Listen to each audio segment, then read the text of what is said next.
Shalom Bapak Ibu Saudara yang terkasih di dalam Tuhan Yesus Kristus. Salam sehati. Pembacaan renungan kita hari ini berjudul Don't Give Up. Ayat nats kita dari Amsal 24 ayat 10. Demikian bunyi firman Tuhan. Jika engkau tawar hati pada masa kesesakan, kecillah kekuatanmu. Anthony Robbins. Mungkin tidak banyak orang yang mengenal namanya. Namun bagi orang-orang yang suka membaca buku-buku motivasi, namanya pasti tidak akan asing lagi. Anthony Robbins merupakan pembicara, pelatih, juga motivator terbaik dan termahal di abad ini. Dia bahkan dijuluki gurunya para motivator, karena banyak motivator sukses di dunia dan Asia, termasuk Indonesia, adalah jebolan dari seminar-seminar yang diadakannya. Sebut saja Tung Desem Waringin, James Gue, termasuk Mary Riana adalah murid-murid Anthony Robbins. Banyak tokoh terkenal dunia menjadi kliennya, seperti Andre Agassi, Leonardo DiCaprio, Oprah Winfrey, dan masih banyak lagi.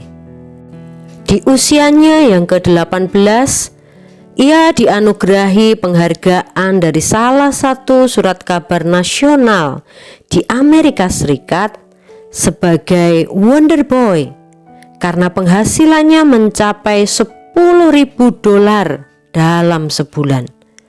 Namun, siapa sangka bahwa Anthony Robbins lahir di dalam keluarga miskin dan broken home. Ibunya bahkan 4 kali menikah. Keadaan rumah membuatnya tidak merasa nyaman, sehingga ia memutuskan untuk pergi dari rumah. Kemudian ia bekerja sebagai pembersih toilet dengan gaji $200 sebulan. Dan di toilet itu juga ia bermukim. Suatu hari, pemilik toilet itu memerintahkannya untuk mengusir para pengemis yang nangkring di depan toilet tersebut, karena keberadaan mereka membuat toilet itu sepi pengunjung. Namun tak sampai hati jika harus mengusir secara terang-terangan.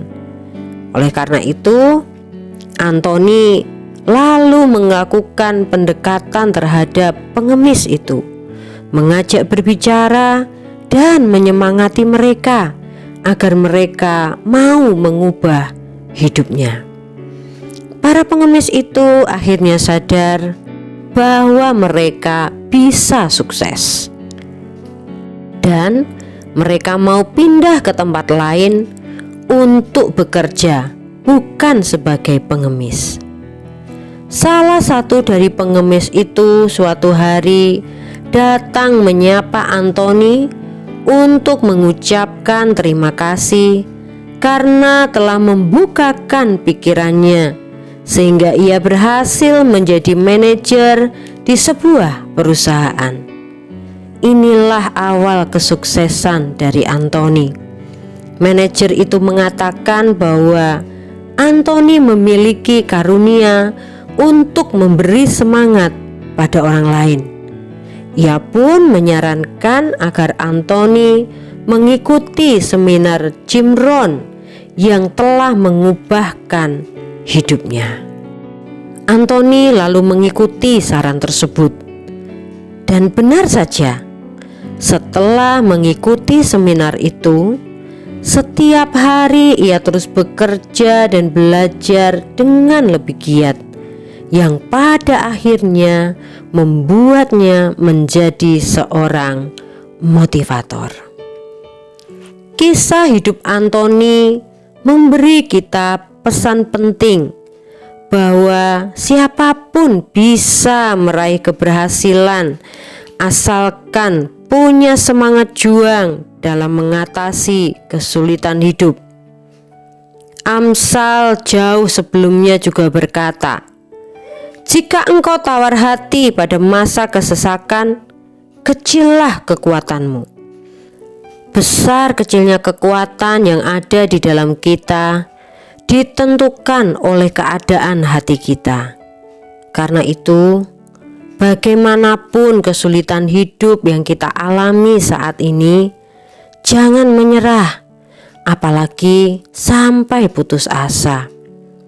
Tetaplah berusaha dengan maksimal. Peganglah janji Tuhan bahwa Ia senantiasa menyertai kita, dan bersabarlah menunggu waktu Tuhan mengangkat kita. Hati yang kuat dan yang tertuju kepada Tuhan adalah paduan yang baik untuk bertahan dan sukses. Demikianlah perenungan kita hari ini. Mari kita berdoa. Bapa, terima kasih untuk kekuatan yang Engkau sudah berikan melalui firman-Mu hari ini. Tuhan, kami akan terus berusaha dan kami akan memegang janji penyertaan-Mu dalam hidup kami. Apapun kesulitan hidup yang kami alami hari ini tidak akan membuat kami menyerah ataupun putus asa, tapi kami akan tetap berusaha dan kami pegang janji-Mu Tuhan. Engkau menyertai kami dan kami percaya suatu saat nanti Tuhan pasti mengangkat kami. Terima kasih Tuhan Yesus untuk kebenaran firman-Mu hari ini. Hanya di dalam nama Tuhan Yesus kami sudah mengucap syukur dan berdoa. Haleluya. Amin. Tuhan Yesus memberkati Bapak, Ibu, Saudara semuanya. Salam sehati.